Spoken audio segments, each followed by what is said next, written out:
So hello class and students, welcome you all back to your chapters. नया chapter है that is the age of reorganization.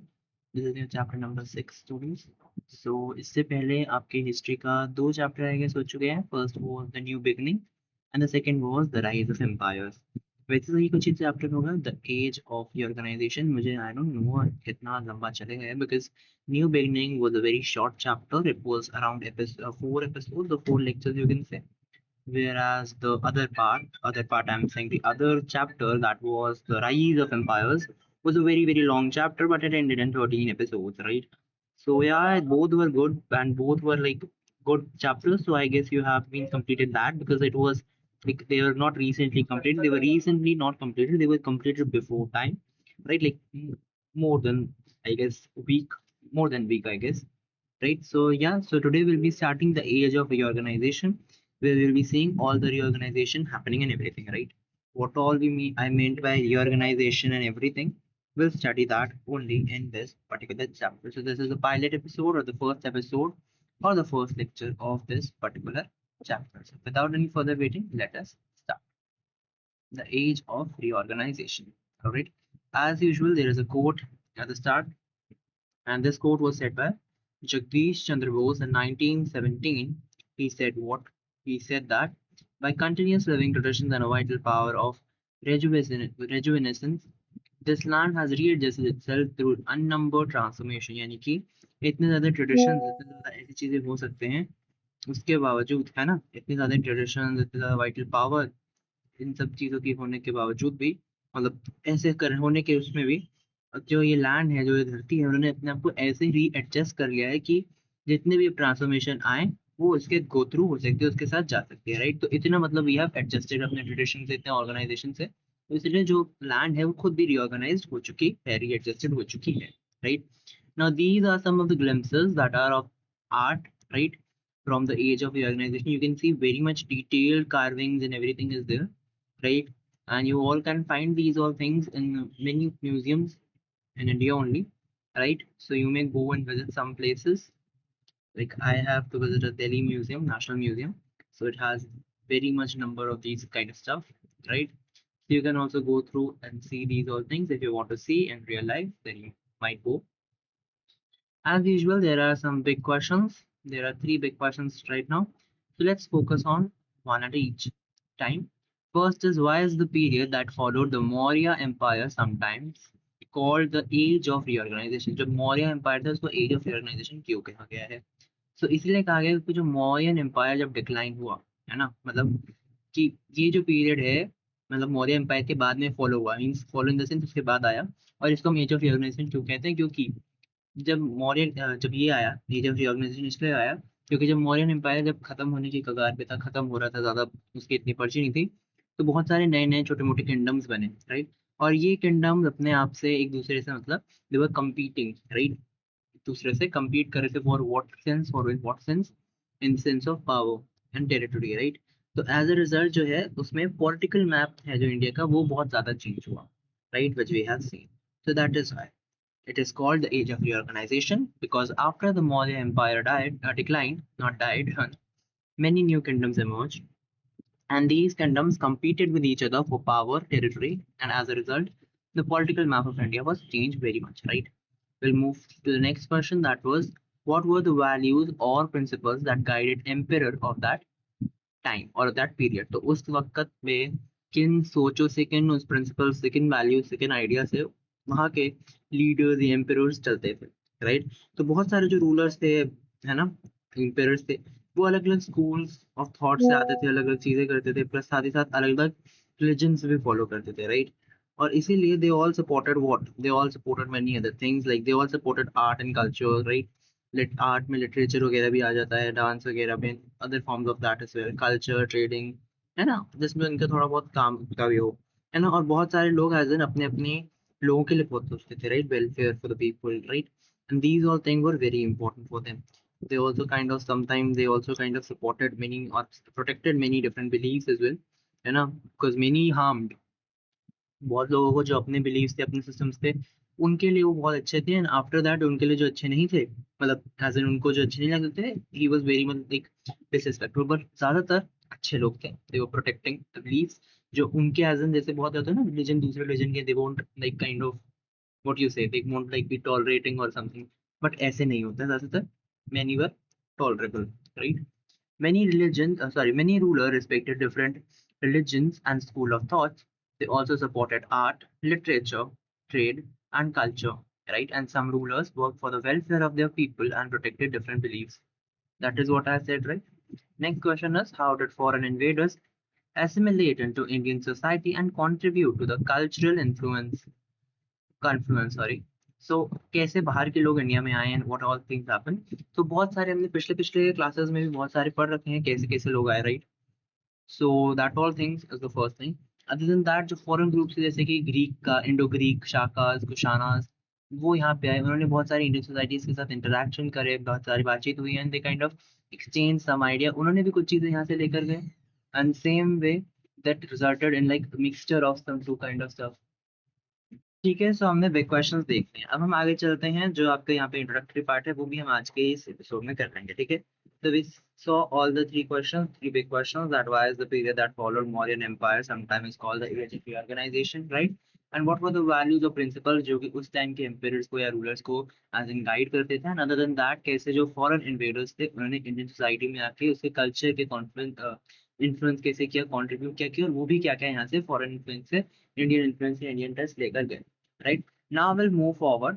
यहाँ पे आपका थोड़ा सा as in, जैसे हमने पहले कार्य बारी देख रखा था, because like I guess we've seen a new beginnings, and then like around maybe the before chapter which we did was what, the rise of empires, उसमें भी वैसा सा था, इसमें भी वैसा सा है।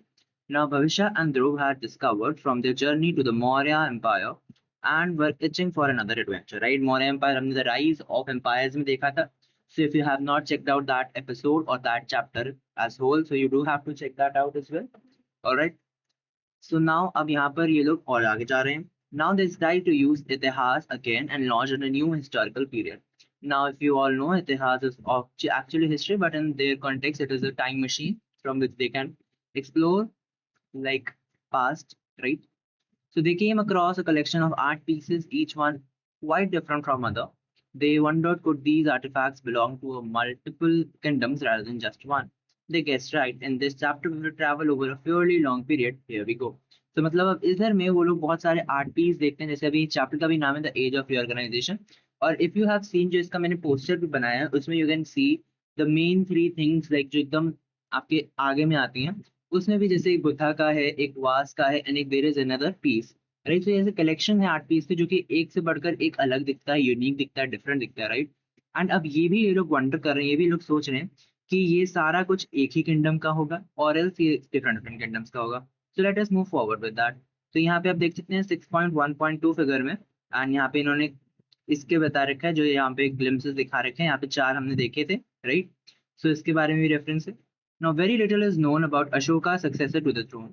It is generally accepted, however, that is the last Mauryan Empire was assassinated around 185 BCE by his commander-in-chief Pushyamitra Shunga, है ना? मतलब कि हमें जो अशोका के सक्सेसर थे, है ना, उनके बारे में बहुत कम पता है, राइट? और ये जनरली माना जाता है कि जो आखिरी मौर्य एम्पायर थे, उनको अराउंड इतना टाइम में उनके कमांडर जो इन चीफ थे उन्होंने गोली मार दी थी, right? The name is written here, Pushyamitra Shunga.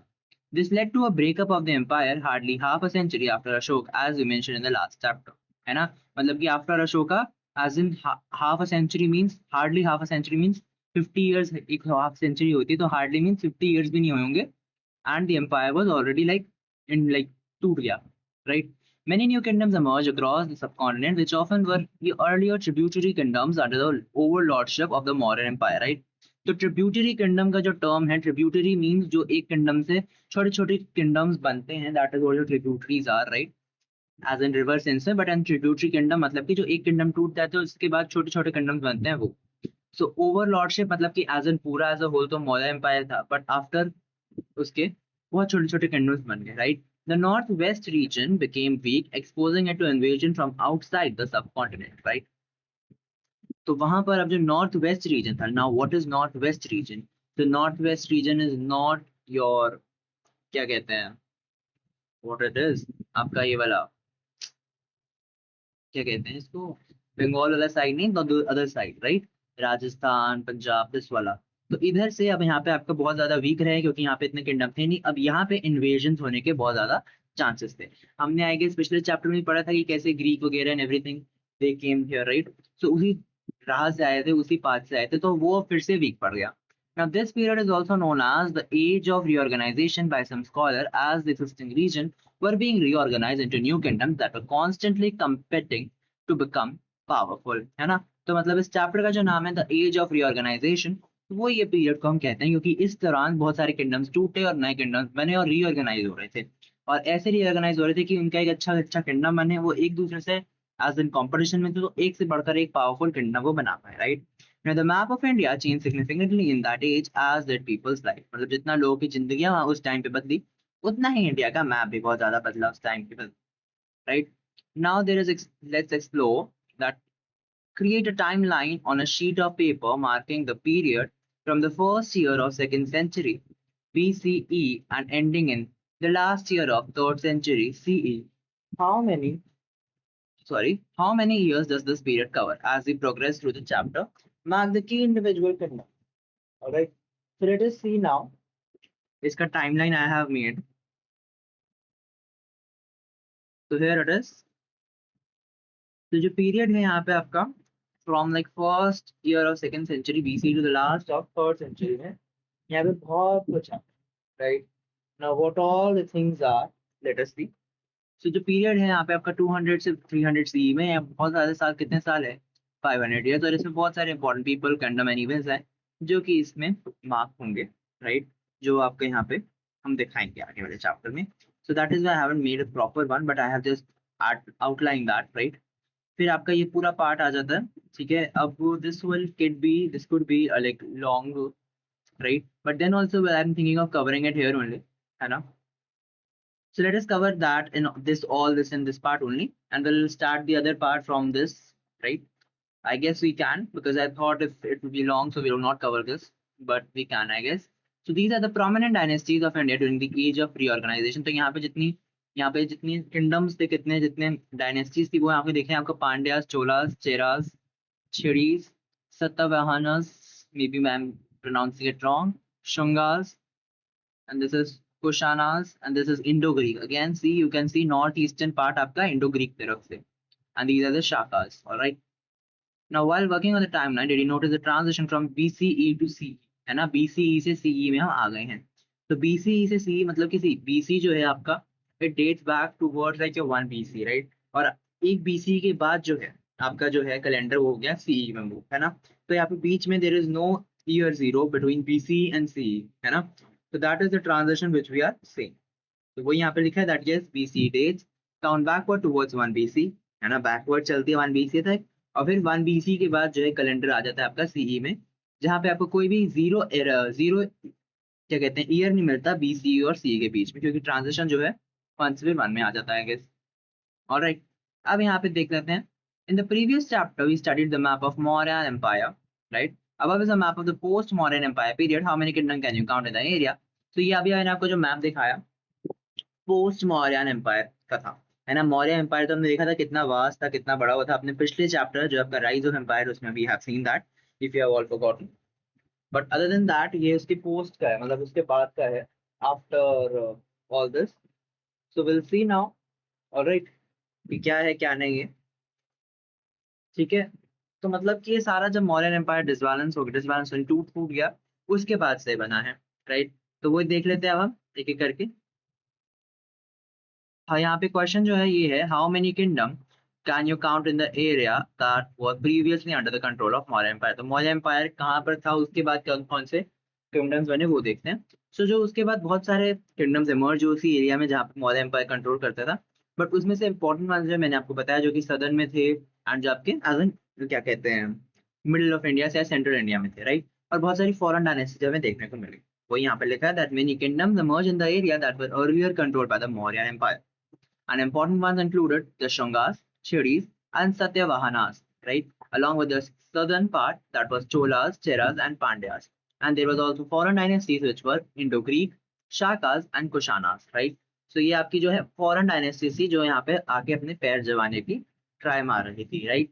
Now the new kingdom now competed for territorial control, यानी कि जो नए किंगडम थे वो टेरिटोरियल कंट्रोल यानी कि जितनी ज्यादा जगह टेरिटरीज अपनी बढ़ाने की इसमें फिराक में थे वो लोग, right. Now there were peaceful methods as well, like matrimonial alliances between neighboring kingdoms or the use of force and warfare for means of gaining control, right. हाँ, तो मतलब कि अब वो एक दूसरे में मतलब कैसे एक दूसरे को कंट्रोल कर रहे थे, या तो एज एन लड़ाइयाँ वगैरह कर रहे थे जिससे कि वो कंट्रोल कर पाए ना, एज एन वॉर्स, और else they were also going forward kind of peaceful method that was like matrimonial line, यानी कि एज एन शादी करवा देना, राइट. लाइक लेट्स से अगर यहाँ पे एक तो जैसे राजा महाराजा है, उसकी कोई बेटी है, दूसरे में कोई राजा है, अब जो भी मतलब एज एन यंग एज जो भी whatever, they like they got married and everything. तो राजा रानी जो दो अलग अलग किंगडम से हो गए हैं शादी, तो वो जो दो किंगडम है उन पे लड़ाई होगी, तो एज एन रिश्ते में भी बात पड़ेगी. तो that is why we go forward with a peaceful method of territorial control कह सकते हैं, दैट इज मैट्रिमोनियल लाइन, क्योंकि एक काइंड ऑफ आपका रिश्ता बन जाता है तो आपको थोड़ी बहुत तो बात माननी पड़ती है. So that is what kind of method it is. तो वो यहाँ पे इतना लंबा चौड़ा एक्सप्लेनेशन डेफिनेशन लिखी हुई है, that N alliance arranged through a marriage generally between two members of royal families, है ना. तो जो रॉयल फैमिलीज हैं, जो शाही परिवार है, उनके बीच के जो दो मेंबर्स हैं उनके बीच में ये विवाह होता है, शादी होती है ना, जिसके बाद उनका एक अलायंस बन जाता है, right. In practice, this would often mean a king offering his daughter for marriage into the royal family of a neighboring kingdom with the intention of cementing an alliance between the two kingdoms, है ना. तो यही जो मैंने बोला यही यहाँ पर लिखा है, तो कुछ उल्टा सीधे तो नहीं लिखा. मैंने जैसे कहा था कोई राजा महाराजा अपनी बेटी को दूसरे एज एन नेबरिंग किंगडम में देती हैं, एज एन शादी करवाते हैं उनकी, जिससे एक अलायंस बन जाए, right. Remember that there was a constant wrestling for control over areas along the border, as gaining control over them was important to keep the kingdom safe from attacks, है ना. मतलब कि बहुत ज्यादा constant wrestling चलती थी, मतलब कि लड़ाइयाँ चलती थी कहाँ पे, बॉर्डर एरिया पे. जैसे कोई किंगडम है तो चलो ठीक है, अगर इंक्रीज कर रहे हैं टेरिटोरियल एक्सटेंशन कर रहे हैं वो तो अलग बात है, बट बॉर्डर में उनका हमेशा कंट्रोल रहना जरूरी होता है, क्योंकि और किंगडम में अटैक करेंगे, बिकॉज सी आप ही को तो नहीं है कि टेरिटोरियल एक्सपेंशन करना है, जितने हैं उन सबको करना है. That is why to keep them safe, to keep their kingdom safe from attacks, यहाँ पे बहुत ज्यादा आजन लोग वहां पे तैनात रहते थे बॉर्डर्स में, राइट, जैसे आज भी रहते हैं. There is no different thing that time as well. Together with those political events, there was a burst in the development of art, architecture, and literature, and enriching cultural exchanges. Now we'll get into the peak into the following sections. है ना, मतलब इतने सारे political events, territorial expansion, then ये matrimonial alliances and every all thing were going on forward. But उसके अलावा में भी यहाँ पे और जो चीजें चल रही थी वो क्या क्या थी. तो वो यहाँ पे आपका जो डेवलपमेंट हो रहा था आपके आर्ट, आर्किटेक्चर, कल्चर का, लिटरेचर का, और बहुत सारे जो इतने अलग अलग डिफरेंट डिफरेंट कल्चर्स के लोग थे, उनका कल्चरल एक्सचेंजेस हो रहे थे, है ना. वो हम अब आगे इस चैप्टर के पार्ट में देखेंगे, क्योंकि ये पूरा का पूरा वैसा ही है. अब इसमें हमको ये नहीं देखेंगे कि इस राजा ने इससे लड़ाई करी या बैटल ऑफ प्लासी, ये वो फलाना ढिमकाना, वो सब नहीं होगा इसमें. इसमें will discover like all the kind of art and architecture and everything like that, ठीक है. तो यहाँ पे आप देख सकते हो, यहाँ पे प्रोमिनेंट डायनेस्टी जो थी उस टाइम के सब कॉन्टिनेंट, जो डायनेस्टी विद इन दी सब कॉन्टिनेंट, यानी कि जो सब कॉन्टिनेंट से थी ही, मतलब एज एन यहाँ से ओरिजिनेटेड कह सकते हैं. तो शुंगास, छेड़ास, सत्यवाहनास, चोलास, चेरास एंड पांड्यास थे, राइट. वेराज जो डायनेस्टीज एज इन कह लीजिए आउटसाइड द सबकॉन्टिनेंट और आर फॉरेन, वो इंडो ग्रीक, शाकास या कुशानास थे, राइट. ये हमने जब पहले भी मैप बताया, उसके बाद जब क्वेश्चन भी किया था, तो I already discuss this, but then also figure 6.3 अच्छे से समझा रहा है, so why not, right. Now the surge of Shungas sorry. So ये जो है अपने नेक्स्ट एपिसोड में देखेंगे. For this episode I guess this much only will be fine, right. First episode है, I won't stretch, but stretch तो हो ही चुका है, alright. No problem. We'll now focus from Surge of Shungas in the next episode. So for the first episode, this much only. We'll meet you all with the very next episode. Okay. So this was the pilot episode or episode number 1 for your Age of Reorganization. Okay. So we'll meet you all in the next episode very soon. तब तक के लिए बने रहिएगा. And अगर आपने पिछला chapter नहीं देखा, क्योंकि पिछले चैप्टर से बहुत सारे रेफरेंसेस हैं, तो please do check that as well. So तब तक के लिए bye bye. Now I'll take a leave. We'll meet you all with the very next episode very soon.